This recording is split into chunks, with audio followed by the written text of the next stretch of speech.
This is for you. I heard you're gonna leave the city with your parents. The Lindis, did you hear about what happened? I've heard nothing. Rerir got back very late last Friday, and he was acting a little unusual, but he slept pretty well, so I'm guessing whatever he did was a good deed.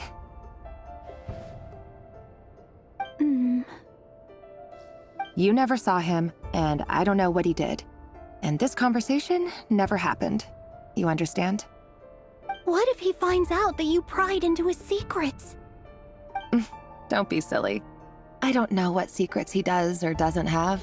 All I know is he's just a normal guy who happens to run some errands for the king. Are you scared of him? I don't know. The Rerir I know doesn't match the person you all describe. Logically, I should be scared of him. And yet, I don't want to lose him. But enough about that. You should get going, and be careful with the package I gave you. Keep it secret. Keep it safe. What's in it? A piece of the moon. All you need to know is that as long as you keep it safe, then in the future, everyone will be able to see a red moon. A red moon? You mean our moon? That's right. Our moon. Promise me you'll look after it. I promise, the Lindis. The Crimson Moon bloodline will never die out. Its light, the color of blood, will become like a fire that flows in our veins, no matter how long it takes.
Hurry, everyone, and stick to the plan.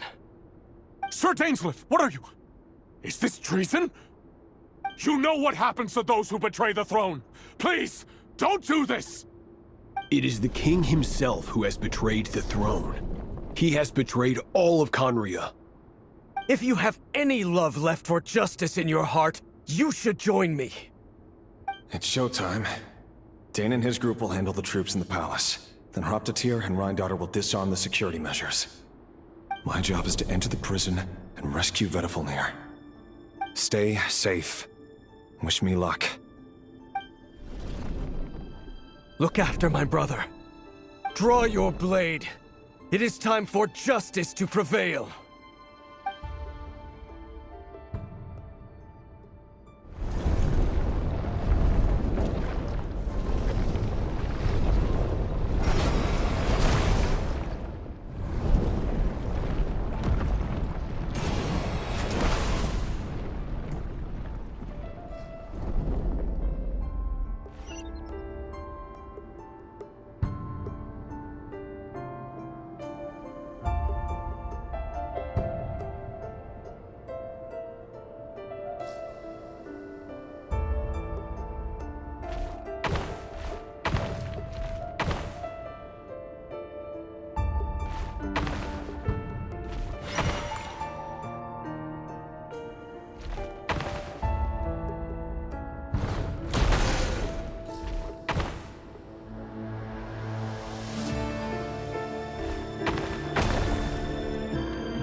place is filthy.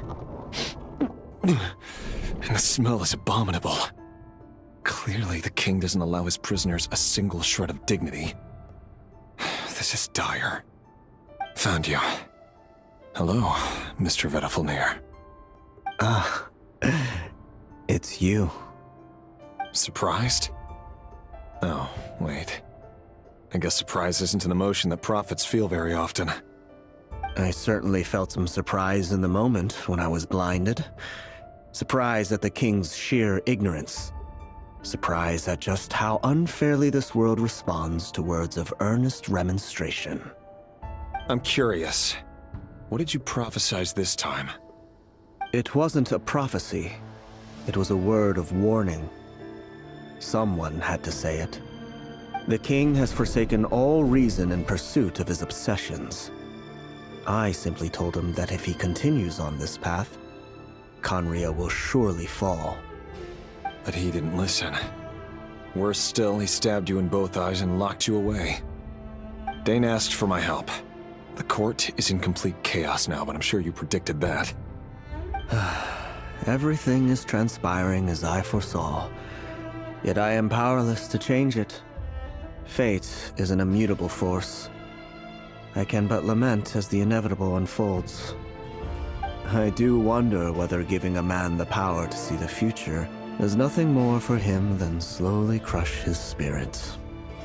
Forgive my curtness, Vedafulnir, but the king did not suddenly turn on you today. His suspicions have been brewing for a long time. You can't have wisdom beyond the reach of your fellow man without attracting his fear and suspicion. There are things the king does not want to see. So, he doesn't want you having visions of them either. He blinded you because he thought this would make the visions stop.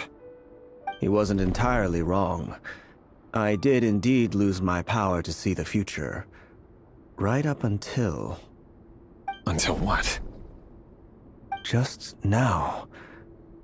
I believe I saw something new. Well, tonight could go a lot of different ways. 5 of us banded together to storm the palace, also we could rescue you. This will go down as the most tumultuous day in Conrian history. I sense hatred in you. But also hope. A desperate hope that with the tyrant deposed, that will be the end of the story. But this is not the end. It is the beginning of a new chapter, in a whole new story. There are many men of honor and courage in this world, Rerir. But you are not one of them. You're not here for justice, are you? You're here for yourself. Is that a dagger? Interesting. Why not the polearm? It was always your weapon of choice. With your abilities, I don't doubt that you were able to recover some of your sight. But I also doubt that you want to make an enemy of me right now. Of course not. We're on the same side, aren't we? We could be. But I need you to be honest with me, Vedafulnir.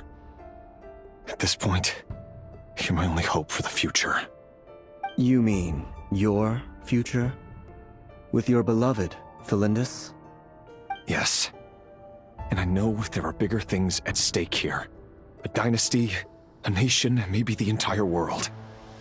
But forgive me, I care first and foremost about myself. I can't abandon the one I love to save myself. I just can't do it. But you see a broader picture of the future than I. You see the solutions to the biggest problems of our age. So tell me, what is my solution? What's the answer? In matters of fate, answers are either right or wrong. What will be and what will not. Maybe you are willing to pay a certain price in the pursuit of happiness, but unfortunately, fate does not negotiate. That is the cruelest thing about fate. It is unmoved by your sacrifices. That can't be true. I know it's your voice that I keep hearing in my head, urging me to see how the world is changing, to seek more power, so I can protect the things I love. You show me disaster, but you won't show me how to avoid it? Why? Why are you doing all this? My voice. In your head.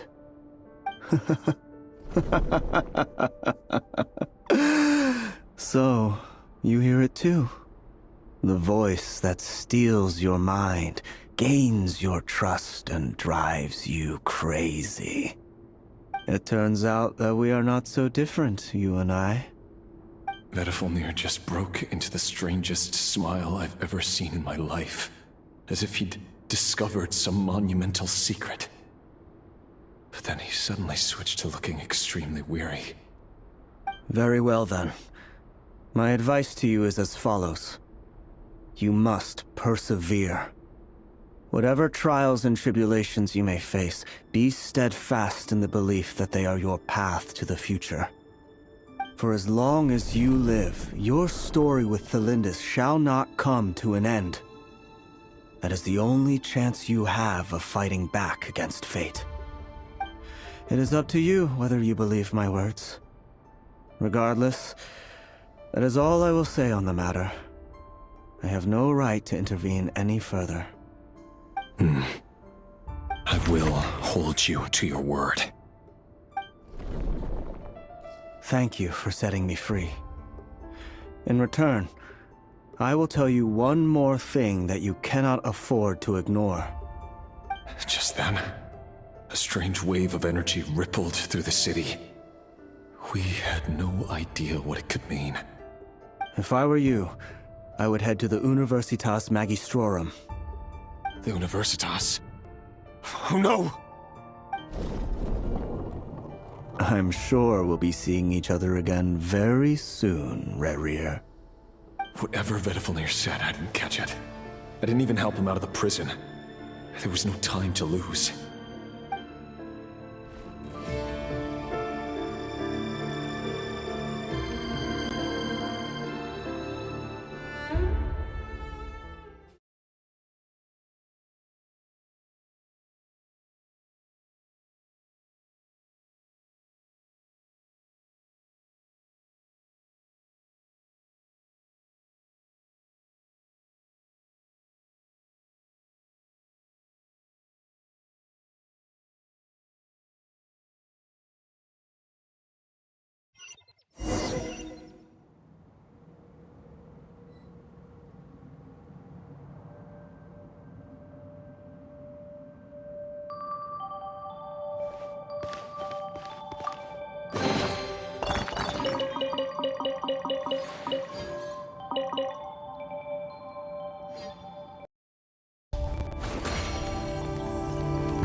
Monsters? Is this my daughter's doing? Or the Universitas Magistrorum? Out of my way! It all adds up. The Temple of Wisdom! Yeah! Strike a pose! The Universitas. That reminds me of a rumor I once heard. Allegedly, the king installed secret mechanisms in the palace and around the city. No one knows where they are or what kind of power they hold. But if they were ever going to activate, it would probably be on a night like tonight. Help! Help! Hold on! Don't let them anywhere near you! Save me! I can't! Ah! That sounded like an explosion. So, the rumor is true? The king really went through with it?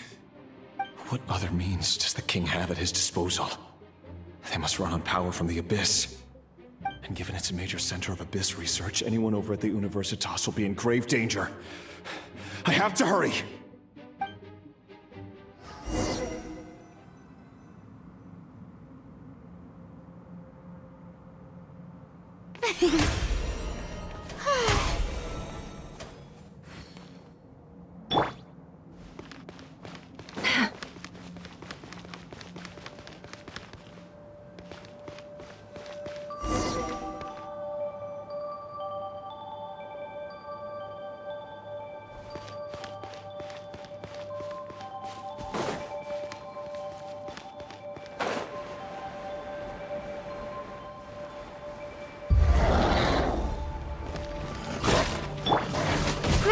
Grow! Shower me with praise! Our bond is strong! With one heart, we pray. The deception ends here. No more lies. It all adds up. Share my knowledge! This may hurt a little. Grow! Seek within. No more lies. Can't hide the truth. By the frost moon of old, lush as the moon. Strike a pose! Out my way!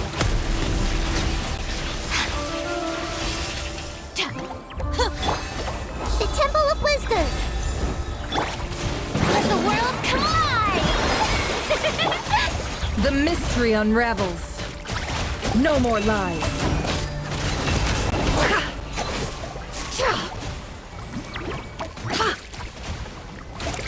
Time to come clean.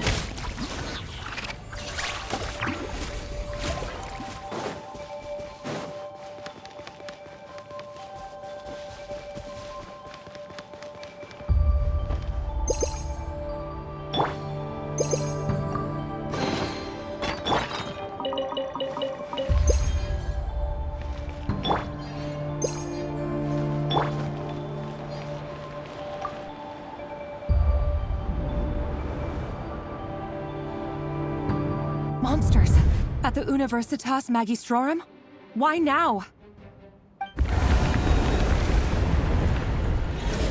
Oh no! They're coming!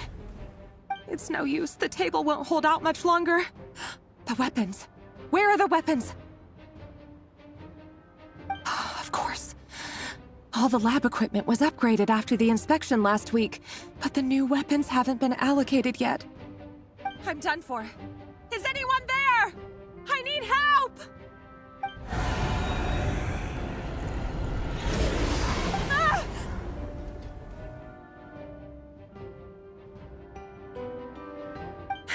Stay back! Please stay back! Please!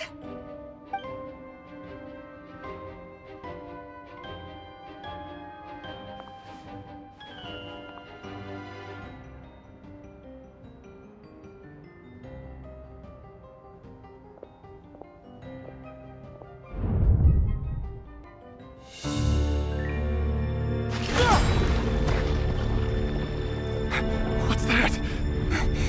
Reverie! So the rumors about your work are true. What? No! Listen, something happened at the palace tonight. We have to leave! You don't need to lie to me anymore. What do you mean? I know why you're worried, and I will respect the decision you've made. But it's okay, because I found a solution. I know how to end all this. You can have it back. The normal life you so desire. But until then, I'm afraid our wedding will have to wait. Cylinders? No, don't do it! Cylinders! Cylinders!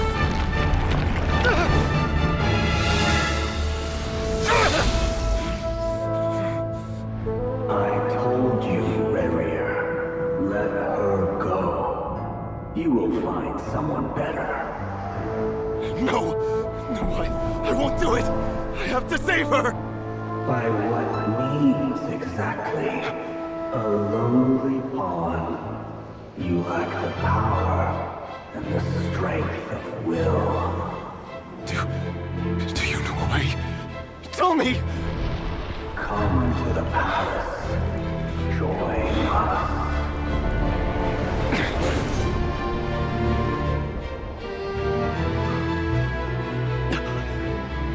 Reverie, thank goodness we... Step forth and take your share. You made it.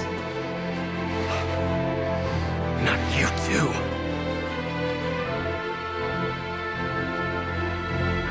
Hatred or grief, despair, desire. We all have our own.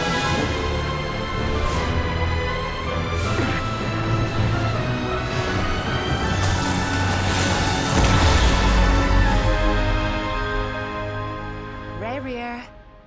Reverie. Cylinders? Were you daydreaming?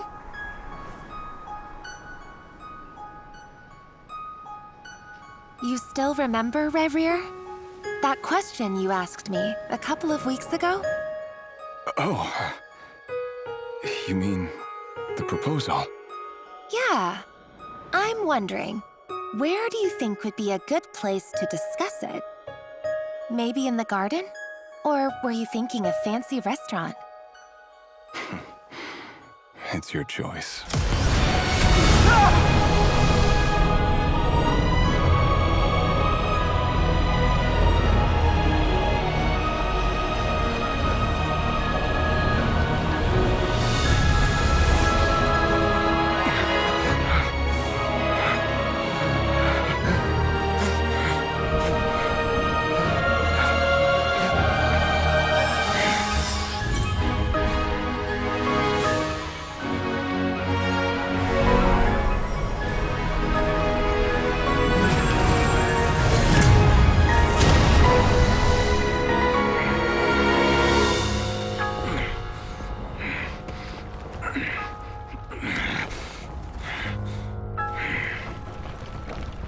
I will find you.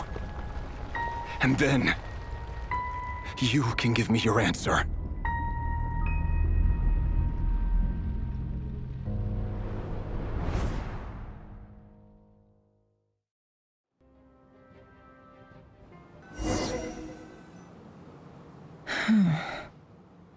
So that's how the Raker of Solnari was born. A monster created by circumstance is a monster all the same. Viewing other people's thoughts for too long can get uncomfortable.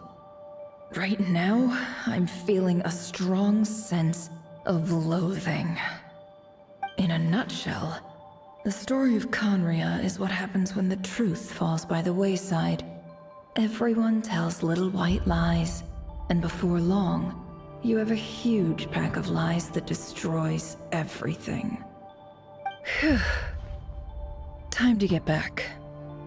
His past is filled with sorrow, but the tale of any fallen civilization is one of endless tragedy. Cruel as it may be, that was Conria's fate.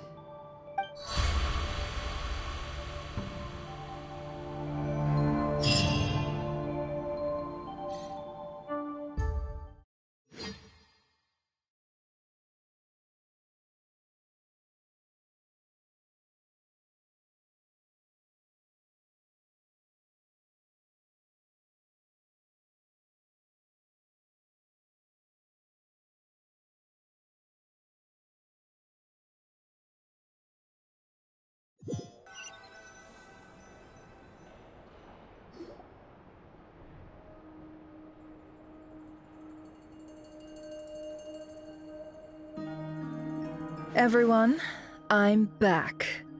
Can I get a standing ovation? Never! How are you holding up? Feeling okay? She's fine. Boss is a pro. Yes, I'm fine. You will have seen the events of Rarir's life through my thoughts. It's now clear that he is just a regular nobody, driven by personal tragedy, as he said himself. I mostly agree.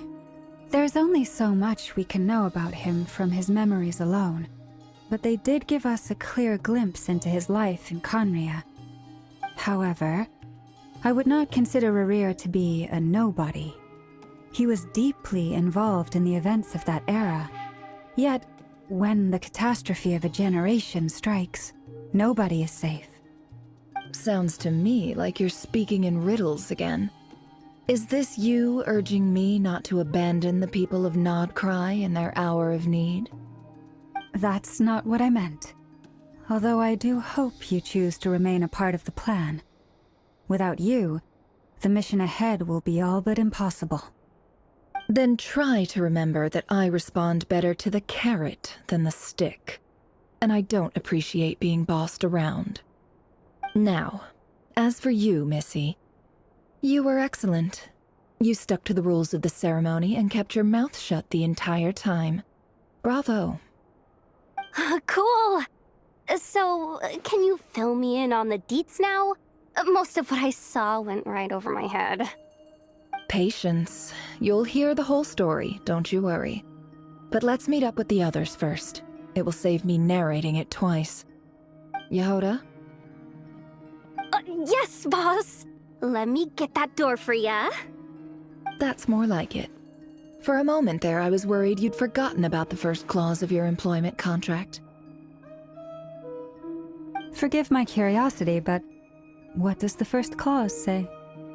It says I gotta do the annoying stuff that boss is too lazy to do for herself. Like opening the door, pouring the tea, yada yada. Is that right? If something is in the contract, it's because she willingly agreed to it. Rest assured that the Curatorium abides by the very strictest of labor policies. You don't seriously think I'm cruel enough to treat her like my slave? In any case, I've hardly shied away from my share of the work today. Hope I don't catch Flintz and Varka lounging about in their chairs, enjoying a leisurely cup of tea.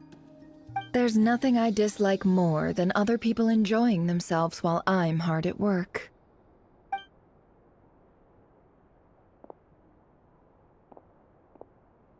Oh no.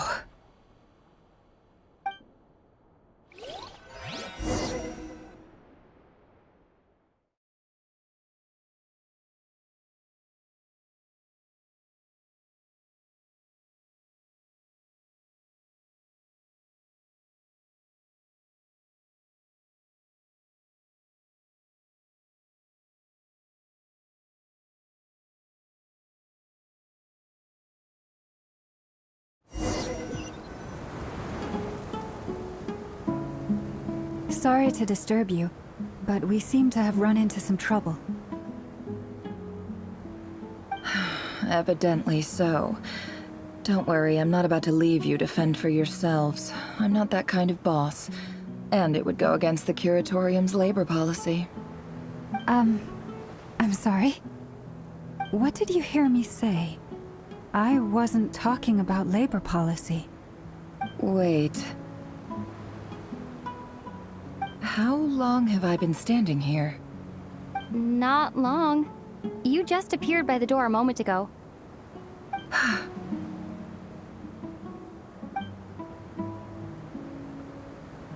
Boss, what's wrong? You look like you've seen a ghost.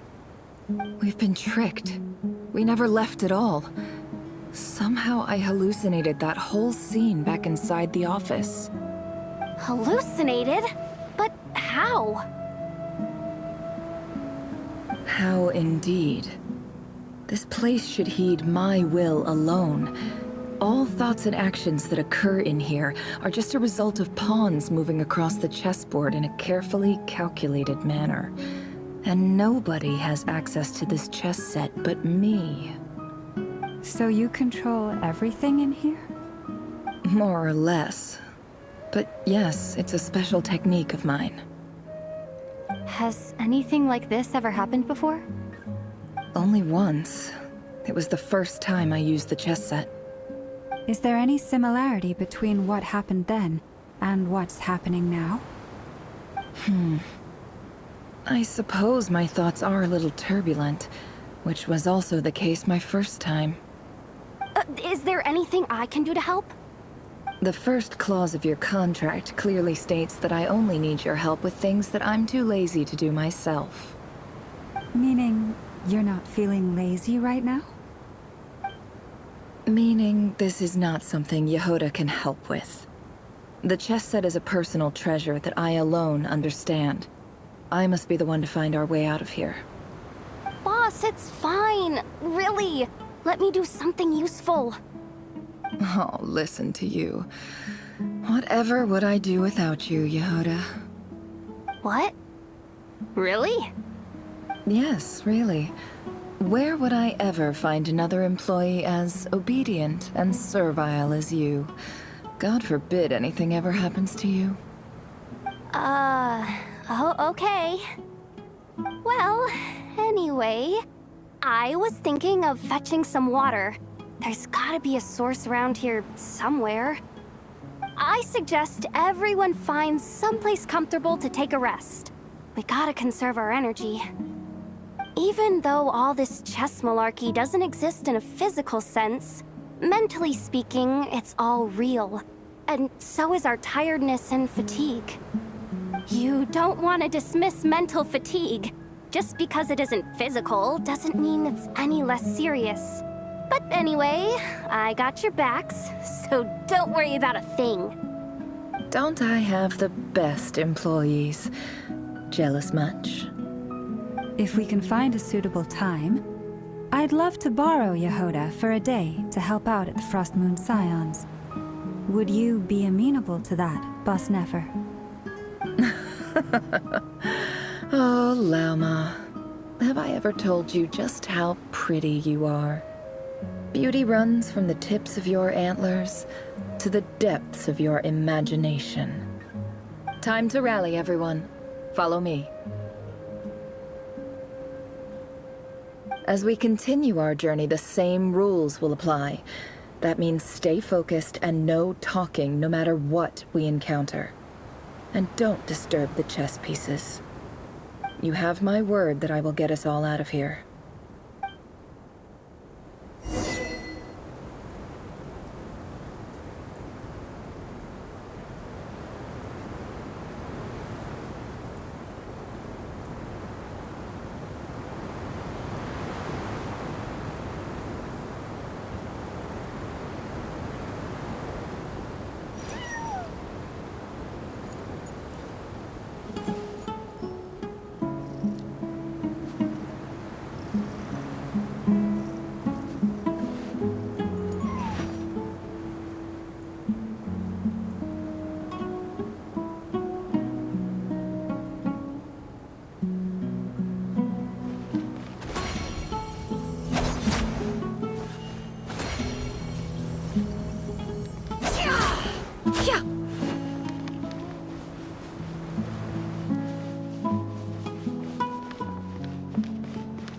This place looks familiar. That's not a good sign. There's someone up ahead. Time for a little chat.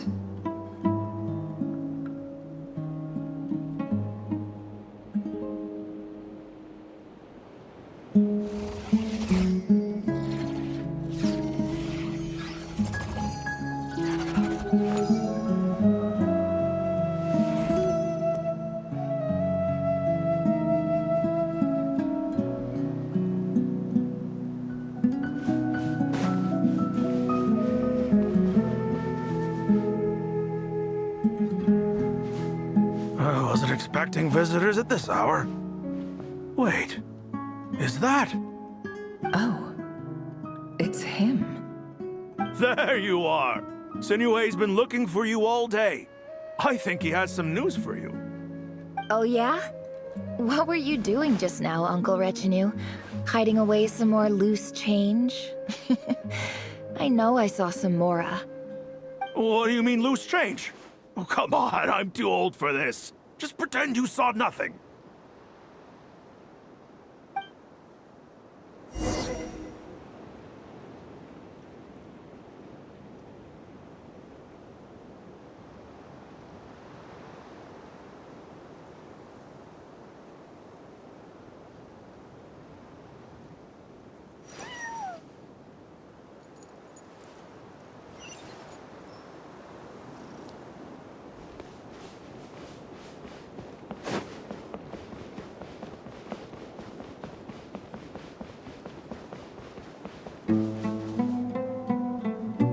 Hey, kid. Mind telling me what Sinuhe's been up to recently? I'm trying to get in his good books and I need a way in. Get in his good books? Why? What do you want with my dad, Uncle Apepi? I've written a new song. I was hoping to showcase it at the next festival, but I'll need his approval. A new song, huh? I'd love to stay and listen, but unfortunately, Uncle Retinue says my dad's looking for me. Well, there's plenty of time and I'm not going anywhere. See that pile of stones? I'll be sitting there warming up my vocal cords. Come find me when you're done. Pile of stones. Got it.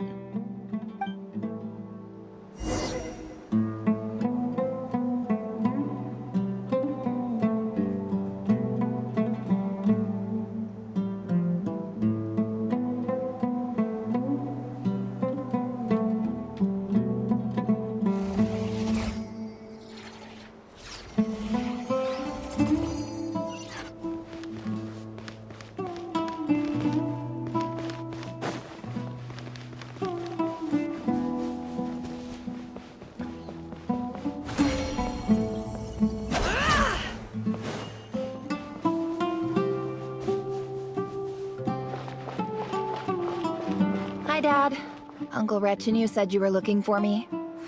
Ah, there's my little princess. If you'd gotten back just a little sooner, you could have shared the spoils of war with me. Spoils of war? Who were you fighting against, Dad? It was just a figure of speech. The aftermath of a sandstorm is no time to be waging war. I was talking about our war against thirst. I went out to fix our water supply problem, and now I'm back. Which means... We have a well again! That's right. I found a new one and brought back as much water as I could carry. It should last us for a good while. If it wasn't for these blasted sandstorms, our wells wouldn't be caving in. You wouldn't be spending all your time out searching for new water sources. As the chief of our tribe, I'm supposed to be leading us out of hardship and poverty, onto better things. You know how prosperous our ancestors were. I've told you all the stories. And look at us now, squeezed into these hovels. No one would choose this, if it wasn't for the endless wars over the years. But things are looking up. I started working with some folks from the academia a few months back. They gave me some contacts in return for my assistance in the desert.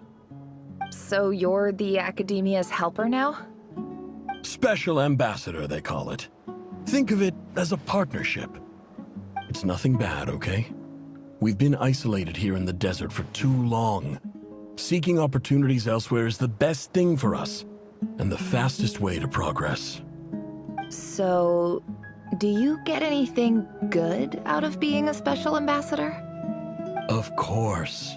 My luck's improving all the time. One day, I swear I'm gonna lead us out of this place. We'll find somewhere new. Somewhere better.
That's our well, and you know it.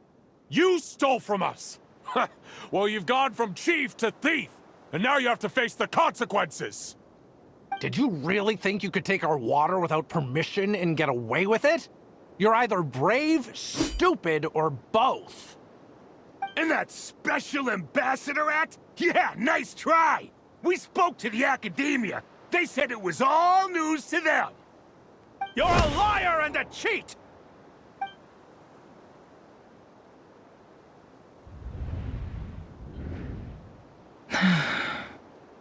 I heard Yehuda gasp, but I don't blame her.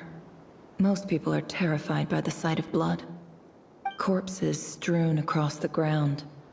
The wounds are clearly from scimitars and daggers. The desert dwellers' weapons of choice. There's a handwritten note on the ground. Let's see what it says. Halil, this is Sinuhe, chief of the Shimti tribe. Surely you remember me. I was the one who helped you and your colleagues avoid the quicksand in the desert. This is my second time writing to you. I assume my last letter must have gotten lost in the mail, as I didn't receive a reply. I hope this one makes it to you safely. I'm writing to you because I need some help. That sandstorm the other day completely blocked up our well, forcing me to look for another water source in Iab and Unut territory. It was a matter of survival. Praise the gods. The well of the Iab tribe was intact. It was my last resort. I drew what water I could and left, but not without being spotted. I fear they will retaliate. You told me to write to you if I ever needed help. You said you'd be my ally in the academia. I urgently need you to formally recognize my title of Special Ambassador and send some of your people to assist me for a few days. It's the only way I can convince them that this was the academia's decision and prevent them from retaliating. This is an emergency. Please send help as soon as possible. Looks like this letter never got sent. The writer died a grisly death, and the letter was trampled into the ground. It's badly defaced. Some parts are barely legible. What a ridiculous lie the surviving Shimti tell. Their whole village was butchered over a sip of water.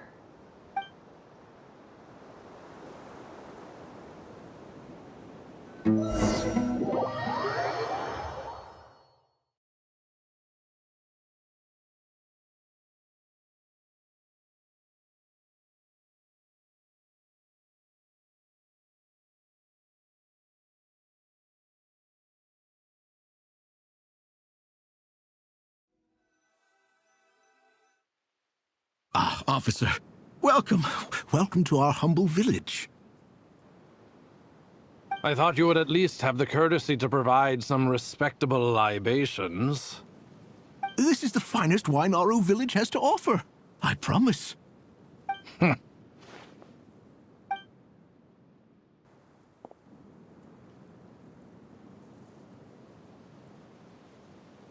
The Academia has agreed to reserve a single space for a candidate from your village. But I remain skeptical of this entire endeavor. I highly doubt anyone in this desert possesses serious academic potential. Please, have faith. If not in us, then in our God. The child we found shows great promise. I beg you, take her away from this place. Give her a chance. Don't let her talent go to waste. I don't recognize her. New arrival? She showed up here a few days ago, and we took her in. She's a really bright kid. Please help. I'm begging you. So, where are you from? Nowhere special. Just a sand dune. What about the rest of your family? How many of you are there? Just the one. It's only you? Correct. So, no brothers, no sisters, no mother or father? Any who have slept on a bed of sand, I call my brothers and my sisters. Apart from that, I have no family. All right. Get over here. Sign your name on the form.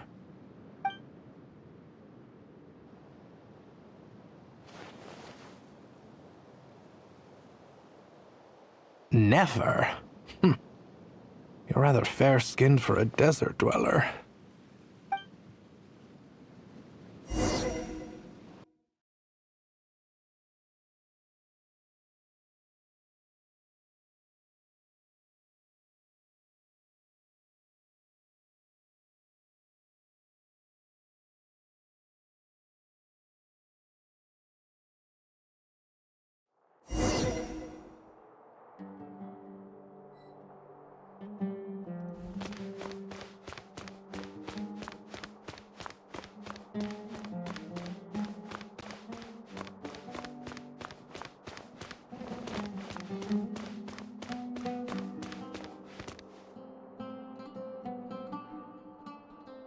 Nefer, this term's assignments have been issued already. Please read through the materials thoroughly, conduct your own additional research, and then write an essay on the topic. Yes, Professor, I'm aware. I just had a couple more questions I wanted to get your perspective on. Oh? Please, ask away. Well, I saw the other students' problem sheets, and I couldn't help but notice that my assignment is much easier than theirs. Do you really think I'm a weak student? A weak student? Goodness, no. Quite the opposite. You have a sharp mind. Almost too sharp. I think what you're saying is, a weak student wouldn't have noticed the discrepancy. And if they did, they certainly wouldn't complain about the lighter workload. You see, sharp as they come. You see things the way they are. And I'm sure you know why they're like that. Because of where I come from. Because I'm different. I'm sorry, Nefer. I don't like it any more than you do. It's just... Anyway, you said you had a couple of questions. What's the other one? I wanted to check. If someone sent me a letter to the academia, where do I go to collect it? Ah, your family wrote to you. Well, as long as they put your name on the envelope, someone should hand it right to you. Not exactly. It's not even a recent letter. I was just curious where the mail would end up if no one collects it. The House of Dana, I expect. I know there's a box for unclaimed mail somewhere in there, probably sitting on a shelf. Whatever you're looking for, that'd be the place to start. Okay, got it. Thank you, Professor.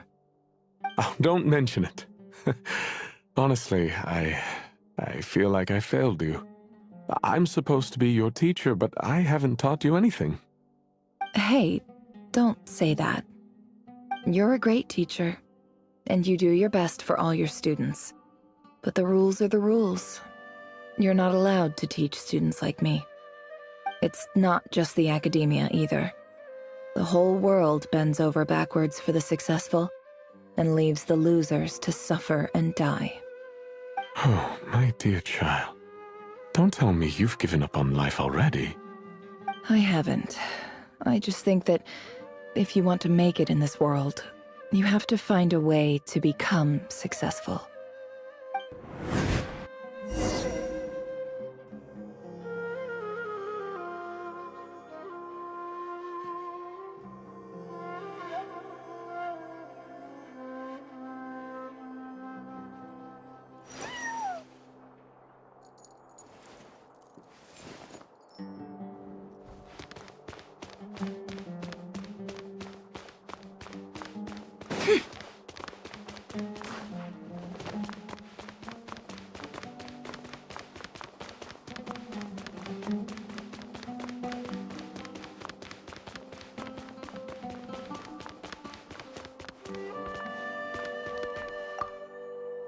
This must be it.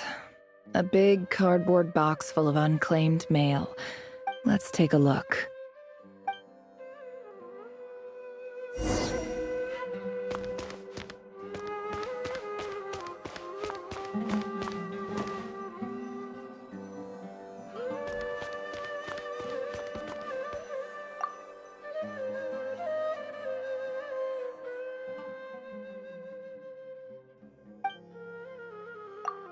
A dilapidation survey from Port Ormos. Looks like it's from a Corps of 30 representative. What a strange thought. A bunch of mercs losing sleep over rundown buildings.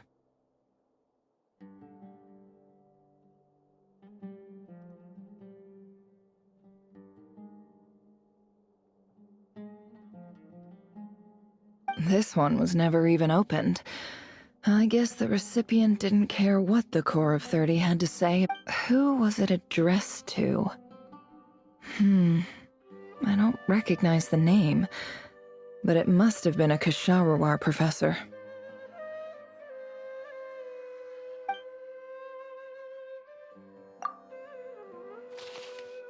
This one is addressed to the Immorta Sage. The title is Changes Observed in Satyavada Light. Guided by the incense, we became lost somewhere in the forest. All the bear. In clinical terms, these symptoms fit the description of incense poisoning. The Immorta Darshan strictly prohibits the use of hallucinogenic substances. For example, my neighbor who always breaks out into song and dance after using incense.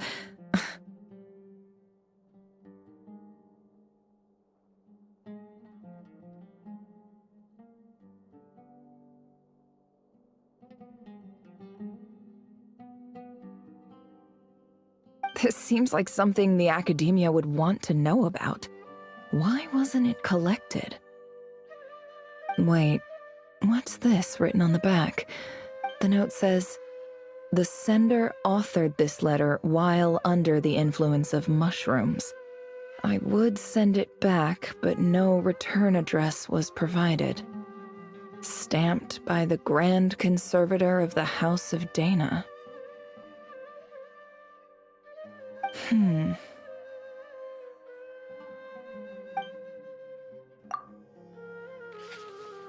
This next one is addressed to Grand Sage Azar.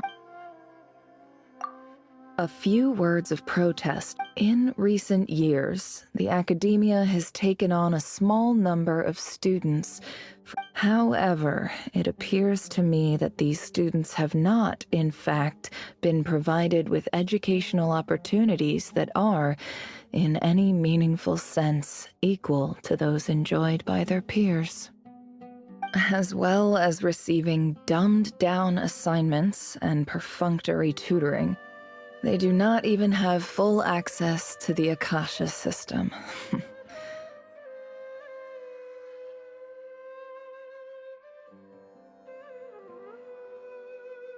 Education is the fundamental purpose of this institution, which should go without saying in a nation whose founding virtues are knowledge and wisdom. I ask you, is the lip service we pay to the policy of education for desert students truly the standard of pedagogy to which the academia aspires?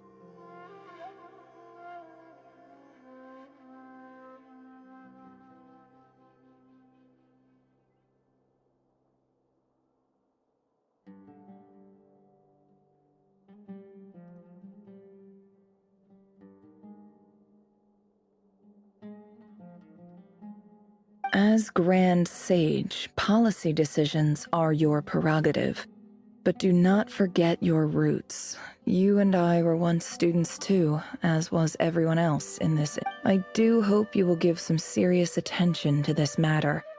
I encourage you to discuss issues like this with myself and others, and listen to some alternative opinions.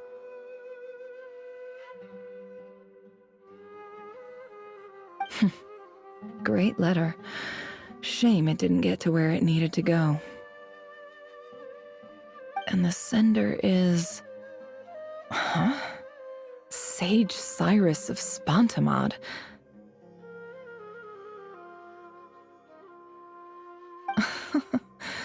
I didn't realize anyone else even knew how bad students like me have it in this place. So this is where letters from the Sage of Spontamod end up? Nice one, Grand Sage. Really enlightened leadership. Whatever. This isn't what I came here for. Moving on. I'm not exactly holding out hope that a letter sent from the desert would even make it here. But if it did, where else would it end up if not in this box?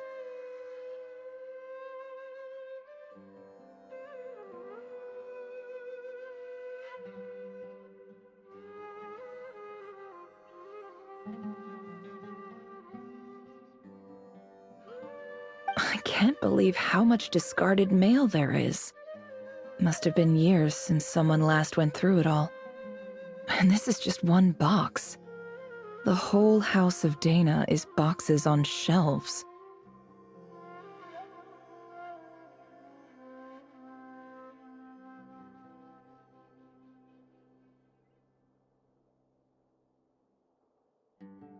I don't believe for one second that any human being has sat down and read through all the documents in this place.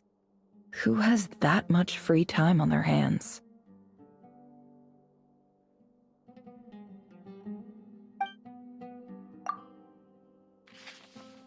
Wait, could this be it?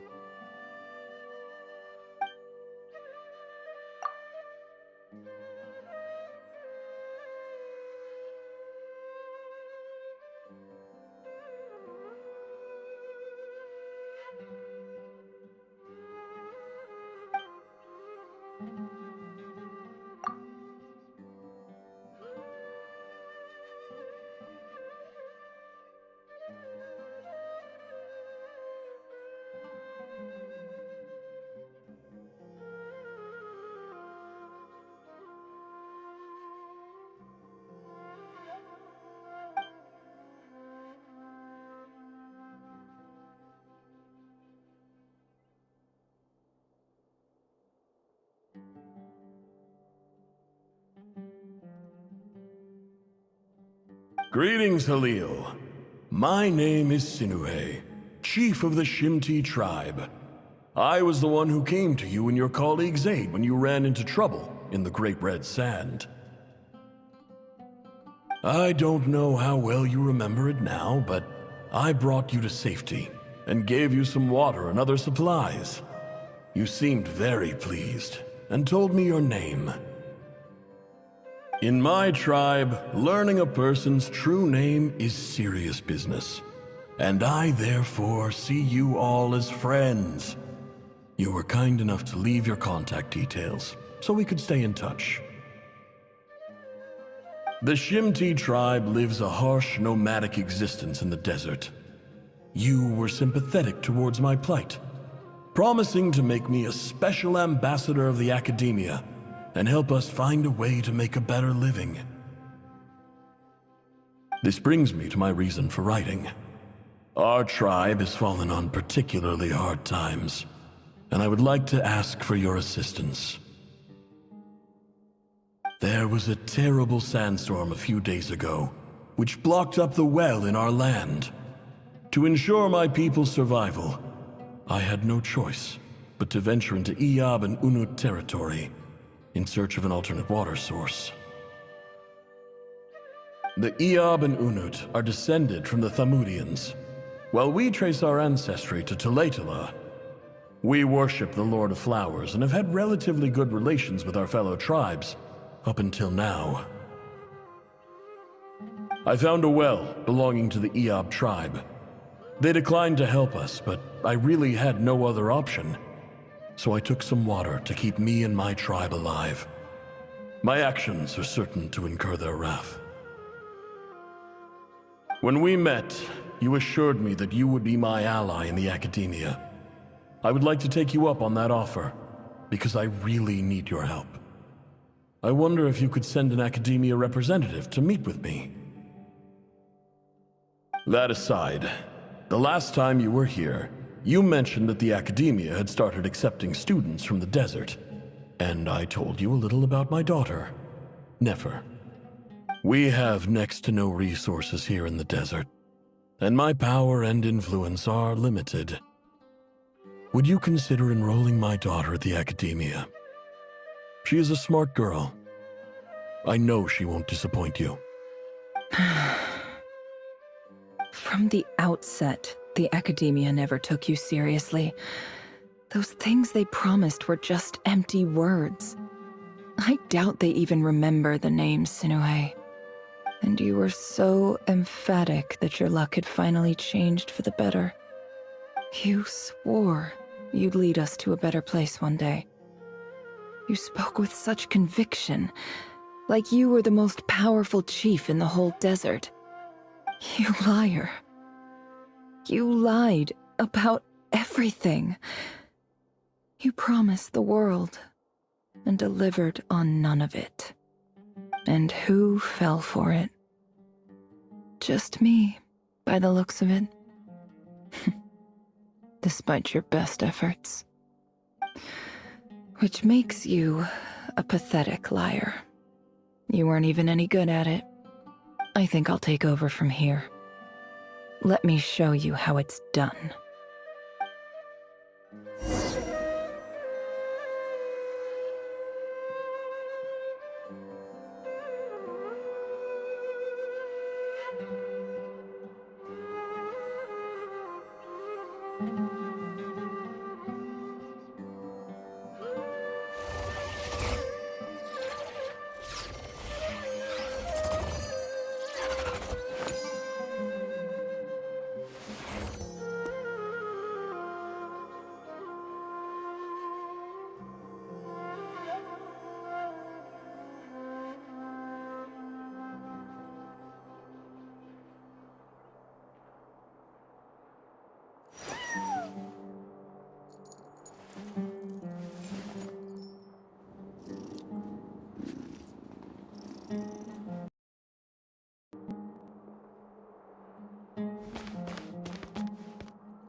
I just came to say goodbye. Thanks for everything you've done for me in my time here. Nefer? You packed your bags. Where are you going? I'm quitting. Something's come up in my hometown. Gonna head back and deal with it. Huh? But this was a hard-won opportunity for you. You know that better than I do. It was. But it doesn't matter. I have more important things to deal with, and they can't wait. Oh, and I didn't want to overfill my bags, so I left some incense on your desk.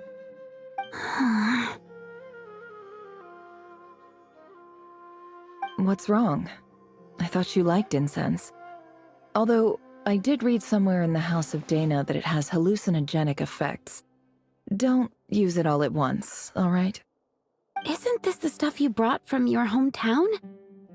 You're just letting me have it? But you said it's a rare and valuable commodity. Yeah, about that. I lied. It's not rare at all.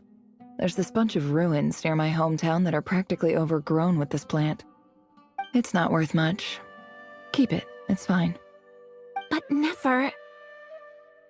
All right, that's all from me. You take care.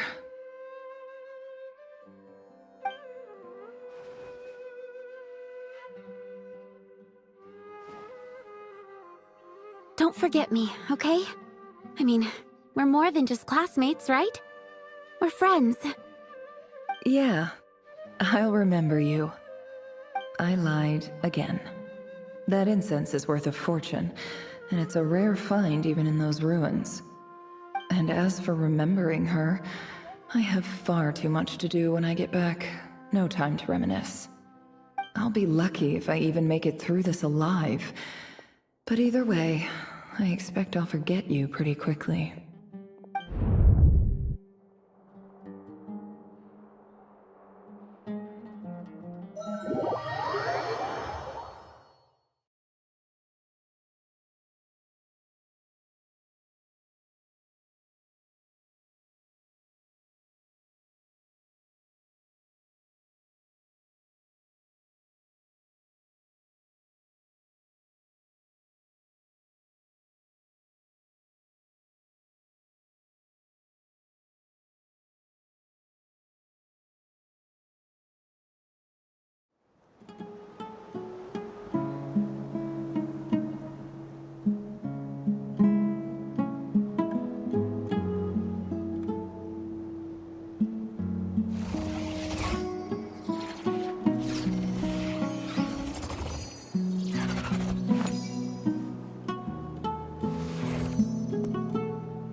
It's a pleasure to meet you, Mr. Arif.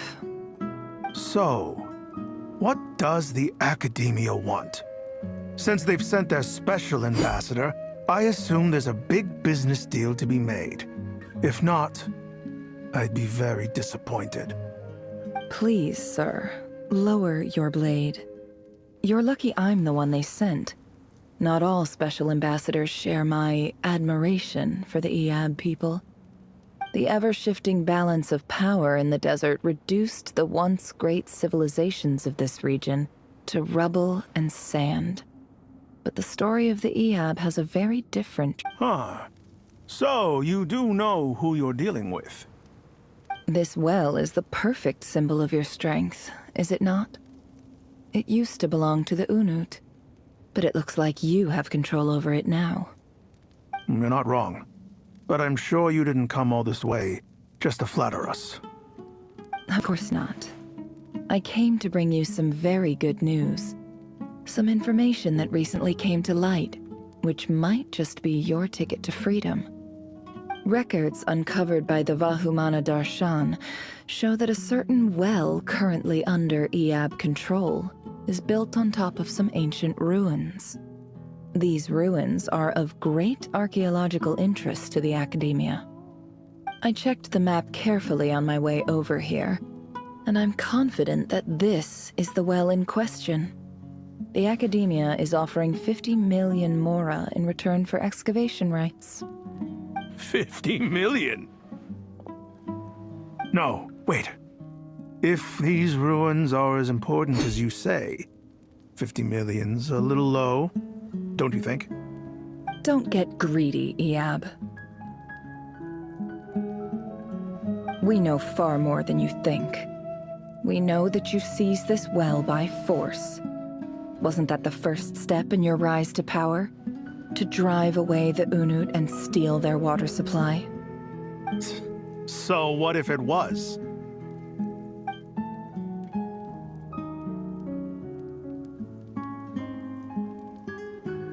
Don't worry. As unscrupulous as it was, it's something we're willing to overlook. The Academia is only interested in dealing with the de facto power holders in the region. I hope I am making myself clear.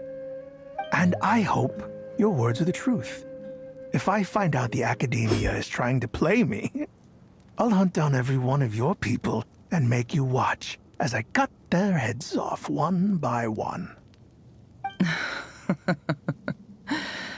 I assure you, Chief, that would not be in your long-term interests. You don't want to make an enemy of the Academia. You see how I'm dressed, don't you? I appreciate that you've never been to the rainforest, but surely even you recognize an ambassador's attire. And what does a barbarian like you have to lose anyway? You really think the Sumeru Academia would bother to come all this way just to lie to you? We have more important things to worry about. All right, I take your point. The Academia is the highest authority in the land.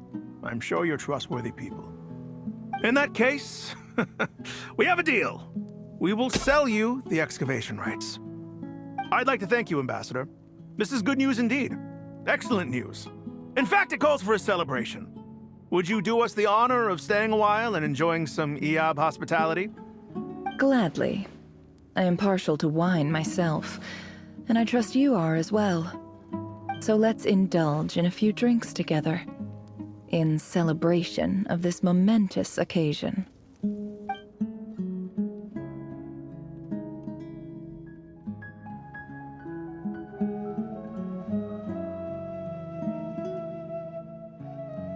Chief!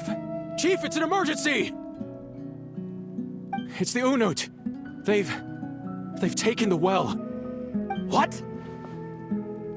Well, don't just stand there. Take it back. Yes, Chief. I have every confidence in the Eab's military superiority, and yet... Well, what is it? The Unut's response was alarmingly fast. The day after we reach a deal, they seize the well? This can't be a coincidence. Perhaps there is a traitor in your midst. I don't think so. I am obliged to remind you, Chief, that the Academia will only deal with the de facto power holders. If you cannot regain control over the well, I'm afraid you won't see a single mora of that 50 million. No!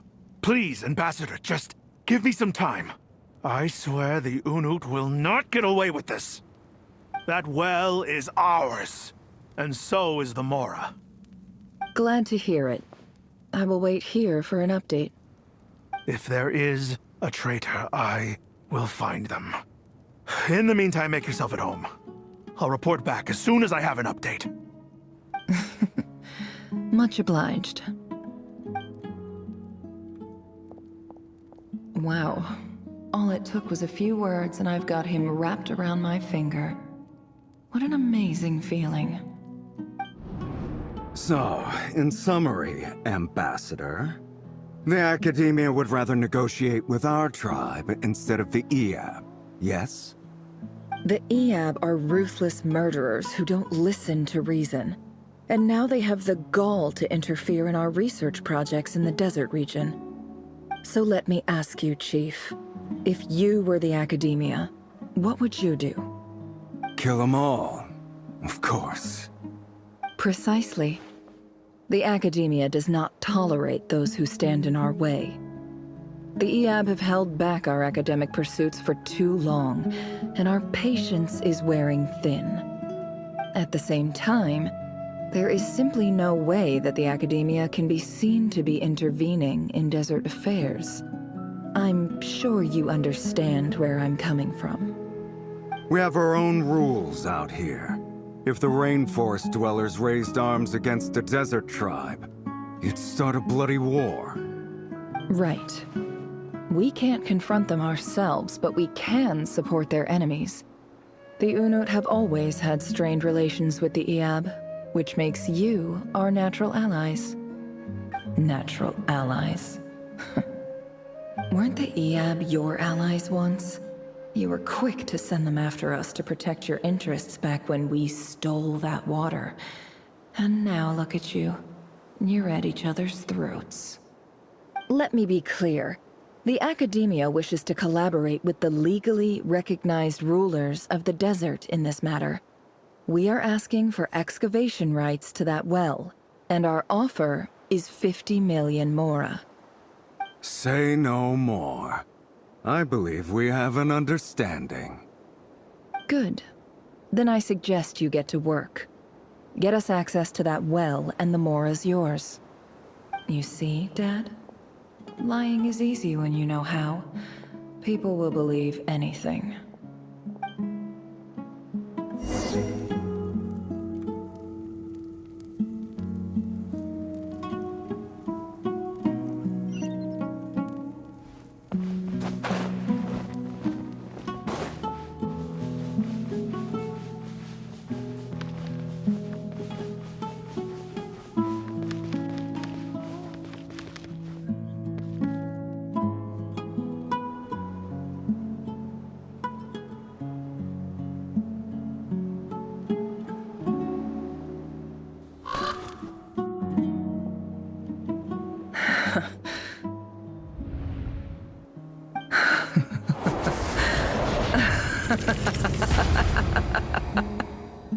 Look at yourselves. You may be vile, savage monsters, but your butchered bodies bleed like any others. You're no different. You're nothing special at all. The monsters who destroyed my home, they're just ordinary, petty human beings. What a joke.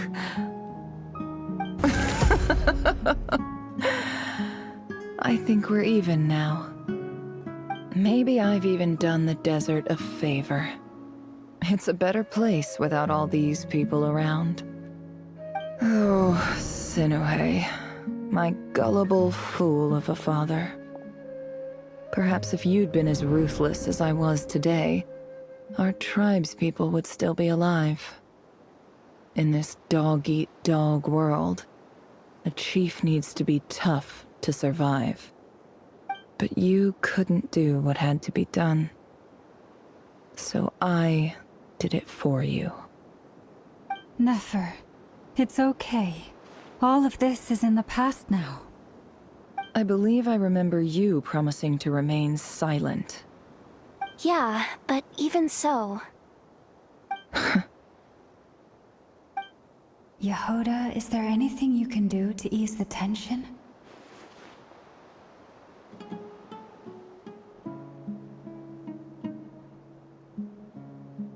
Alright, time for a sharp turn onto a completely different topic. So, anyway, that's enough of that. When are we getting out of this place? Feels like we've been walking forever. I'm getting pretty tired. Oh, Halma, you tired? Yes. If we can find somewhere to sit down, I could certainly do with a rest. It's not far now. There should be a temple just up ahead.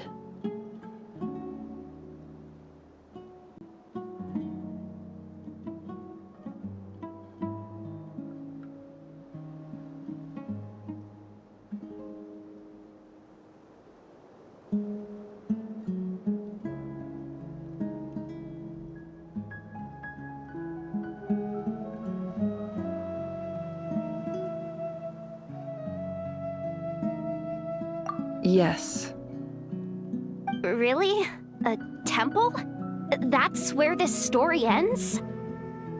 I guess that's how things go in the desert.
Desert dwellers can never escape their destiny.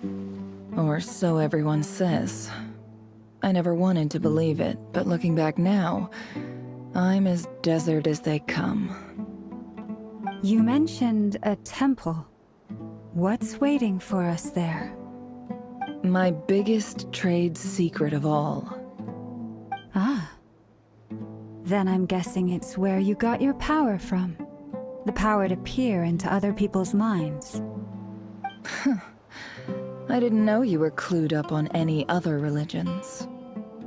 I'm no expert in the history of Sumeru, but since you come from the desert, I would imagine it has something to do with King Deshret.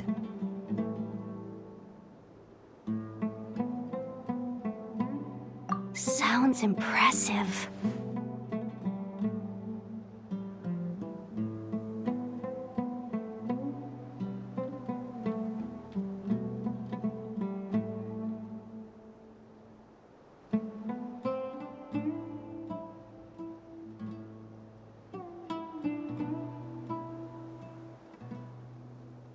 Ah, I know who you mean.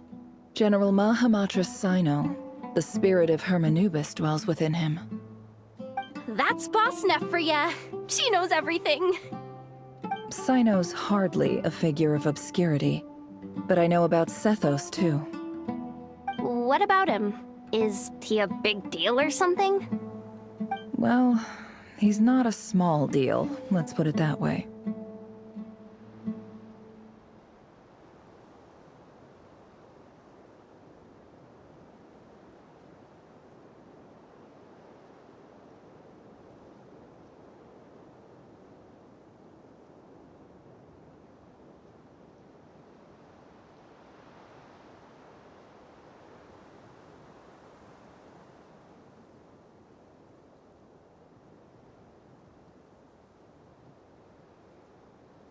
Please, this is the bare-bone basics. Save the flattery. Thanks for your patience, everyone. I'm sure it's been a lot to take in. With any luck, that's our exit just up ahead.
I'm totally out of my depth here.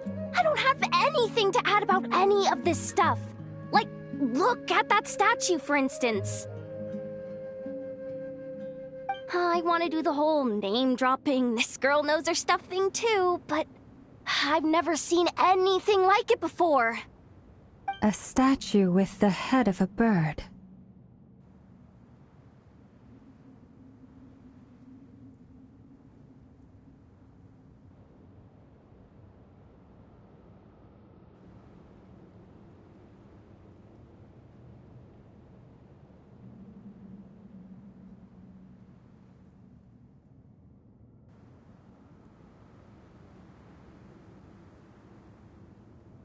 That's Thoth, the Ibis King, one of the 7 pillars of King Deshret.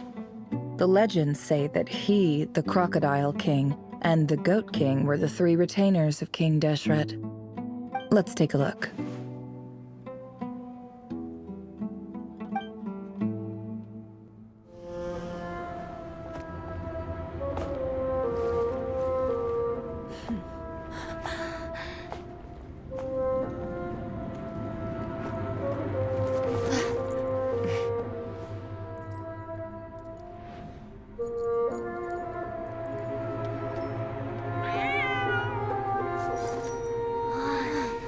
It's just Ashru.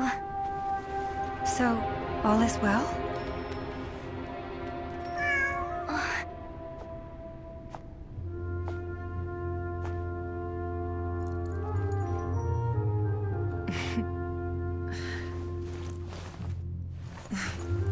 Typically speaking, at this point, the world disintegrates. Then we find ourselves back in the outside world. Besides, these are my memories. There's nothing to fear. You're sure? Of course. It's almost over.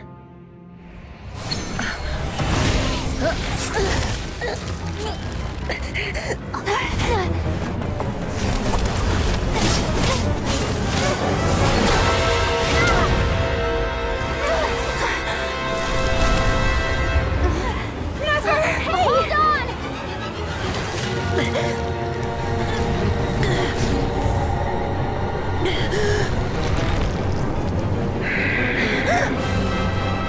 Knowing too much is always a death sentence.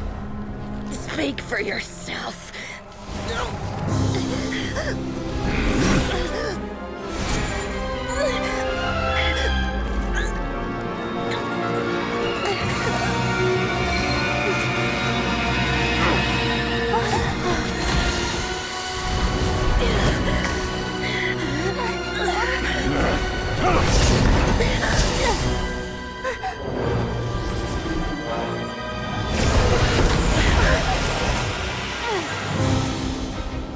How repulsive.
Timed that pretty well, didn't I?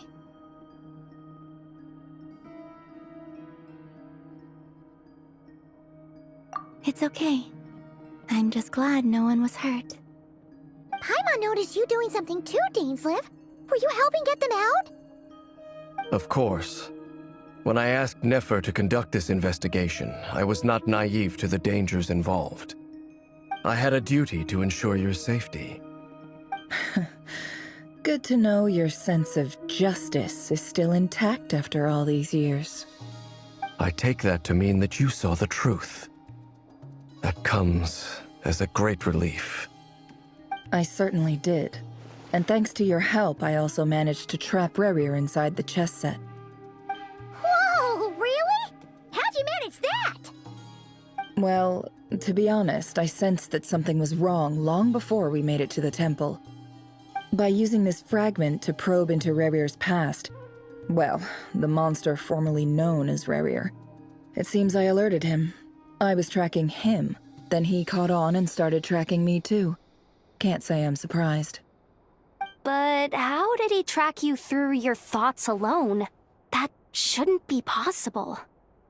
Rerir was a secret agent who reported directly to the Vinster King.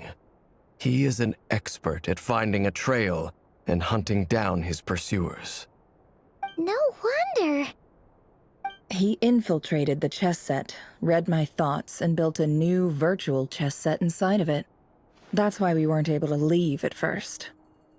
Speaking of your chess set, it's quite a remarkable item. Would I be right in thinking you have some connection to King Deshret? You overestimate me. I only have a connection with one of his underlings, the Ibis King. You all saw how this came to be. A long time ago, the Eab massacred my tribe, the Shimti, in our home village. A few years later, I enrolled in the academia, where some new information came to light. The Unut and the Eab fought a bitter battle over the rights to a well, all for the sake of a non-existent 50 million mora. The Eab ultimately won that confrontation, but their victory came at the cost of almost every warrior in the tribe. The final blow to the Eab came at the victory feast, when an Unut assassin beheaded their chief right before my eyes. The remaining Eab fled and have been scattered to the winds ever since. Having gotten my revenge, I returned to my hometown, where to my surprise, the nearby temple was still standing. There it was, seemingly immune to the relentless hostility of the desert, while my tribal home lay in ruins. As I stood there gazing at the temple, I noticed a cat just outside. This cat, as it turned out, was home to the spirit of the Ibis King. He led me to a gate deep inside the temple, and there he made a deal with me. This chess set is my gift from the Ibis King. The chessboard within is made to the same specifications as the one in the mausoleum of King Deshret, and represents his power of piercing analysis. With this chessboard in its container, I gained a certain ability to perceive hidden secrets. Now, you could conclude that the Ibis King simply wanted to give the people of this world the power to seek the truth, but I don't believe that's the full story. Every god plays favorites. Their hearts are as fickle as any human's, full of secrets, perversions, egotistical tendencies. But precious few gods are willing to admit this.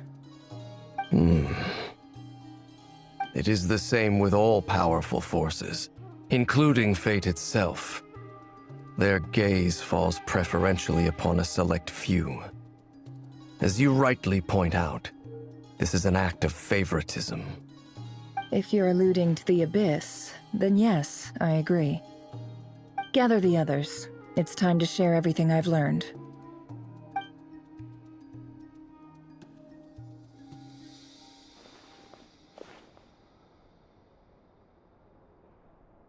Thank you all for being here. As promised, I did some further investigating into the Raker of Solnari's background. I am pleased to report that the investigation has been most fruitful indeed. The Raker of Solnari, real name Rerir, was once a Conrian subject who served the Vinster King. I will now share the important details of his story. Please save any questions or comments for the end.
So that's why he's so obsessed with the moon.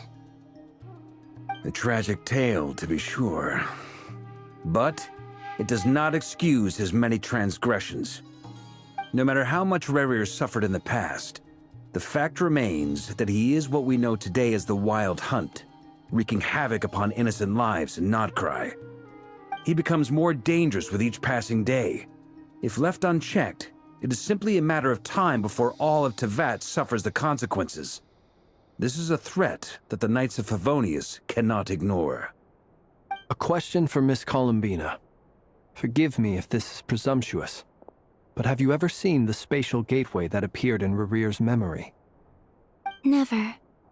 But I have heard stories of something called the Moon Gate, and this seems to fit the description. Miss Lama, any thoughts on this? In the lore of the Frost Moon Scions, the moon is believed to hold many secrets. Some sources speak of ancient knowledge, others of a gateway to the unknown. The term Moon Gate is one I have heard before, but as is the case with all of our legends, there are no records of any first-hand witnesses. We cannot know whether it truly exists. Then back to Miss Columbina. As a moon goddess yourself, do you have some idea of where the Moon Gate leads to? Not at this stage, sorry. I do hold the power of the Frost Moon, and my strength is recovering well. I can sense that the gate would open at my command, but... But there's more to the power of the Frost Moon than that? Yes. A moon goddess has the right to open the Moon Gate, since it is a path to the moon. But as Nefer mentioned, holding open a spatial gateway takes a huge amount of power. And right now, I need to conserve my energy to fight the Rayhir of Solnari. I'm afraid this is one mystery we may have to leave unsolved for now. I agree. Better to save your strength. But if you'll humor me for a moment, I have a bold conjecture of my own regarding the world beyond the gateway. I highly suspect that neither Tholindis nor Rerear made it through unscathed. The evidence pointing to this is the fact that the Rayhir of Solnari exists in the form of countless fragments. With the abyssal power he wields, no ordinary foe can touch him, let alone tear him to shreds. And yet, the wild hunt proliferates wherever his scattered fragments lie, drawing hordes of monsters to many different locations across the land. So your theory is that Rerir was physically torn to shreds by some powerful force? Hence, why the Wild Hunt is a distributed phenomenon, rather than a unified one? Makes sense to me. Explains why the Wild Hunt is so pervasive, and why he's been trying to piece himself back together. He was whole to begin with, and he wants to be whole again. Without the power of the Abyss on his side, he almost certainly would have perished the moment he was torn apart. But the Abyss, much like a curse, has kept him alive. I could not agree more. The power of the Abyss is most surely a curse. It is a compelling explanation, and one that accords with my present understanding of Abyss creatures. Whether the life form in question is primitive or advanced, if a curse has extended its lifespan unnaturally, it will continue to survive in spite of everything. This raises some interesting questions.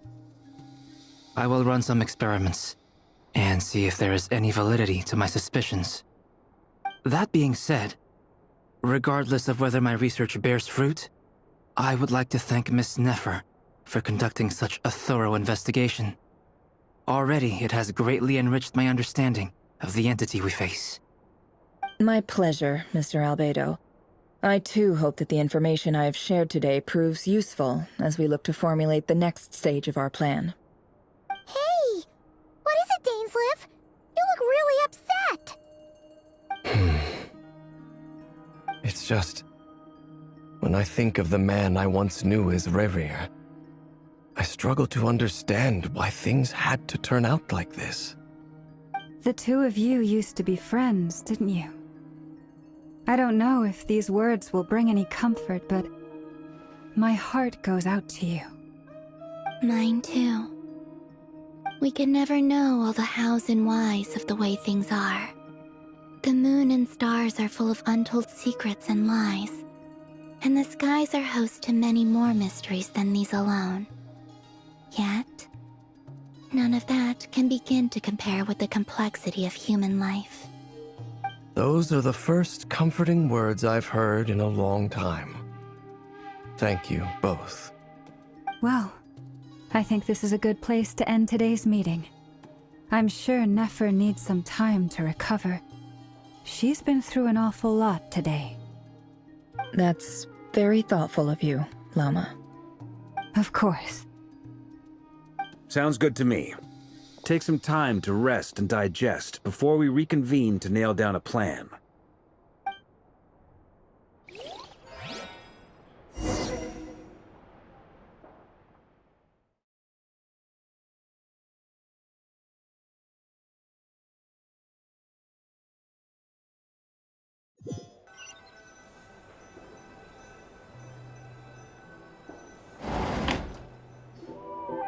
Hey, is this a bad time? Hope I didn't kill the conversation.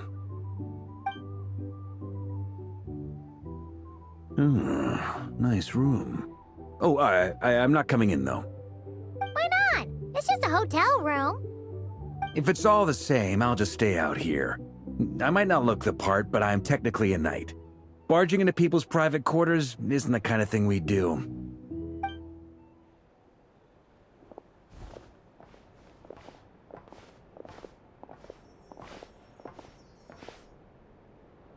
Anyway, Nefer went back to the curatorium to get some rest. But before she left, she shared some things with me that I thought you should be aware of. Firstly, although she managed to trap the Raker of Solnari inside her chest set, there's no guarantee that the power of the Ibis King is any match for one of the 5 sinners. Their powers are beyond our comprehension. It's only a matter of time before he finds a way to break out. We have to come up with a plan and take care of him before that happens. Honestly, I figured that might be the case. So, how long have we got? Well, I asked her that same question. She talked for a long time, but for the most part, it seemed like she was trying to convince me how precious her chess set is. What a long and storied history it has. It felt like some kind of sales pitch, you know? The kind where you end up handing over Mora against your will? Anyway, after all that, she finally answered the question. 2 days, at most. 2 days? Holy moly! Can we even recruit enough help in that time? That remains to be seen. Which brings me to the second issue. Dainsleif is obviously conflicted about this whole thing. But given how little time we have, there's no way we can pull this off without his help. You have some history with him, right? Do you think maybe you could talk to him for us?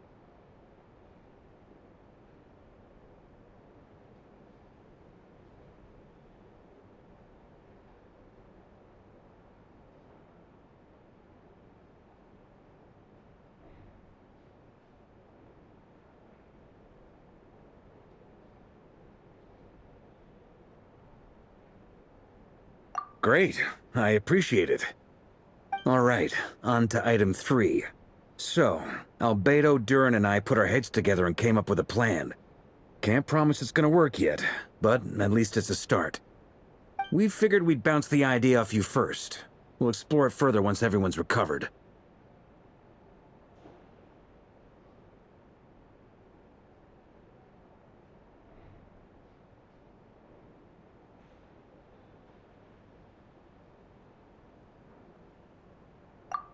Paimon's dying to hear this.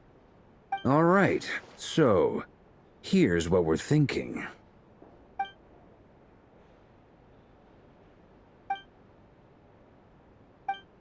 We felt a little uneasy about roping you into this. I mean, firstly, you're not locals, and secondly... Roping us in? Why would you even say that? We know the stakes here. It's all of us against the Reher of Solnari, or no— I choose my words very intentionally, I'll have you know. I like to think there's an art to striking a down-to-earth tone even when the stakes are through the roof. Sir Varka, I have a few thoughts about this plan. I'm all ears. I think we can be more flexible with how the roles are allocated. In my view, the most sensible lineup would be like this.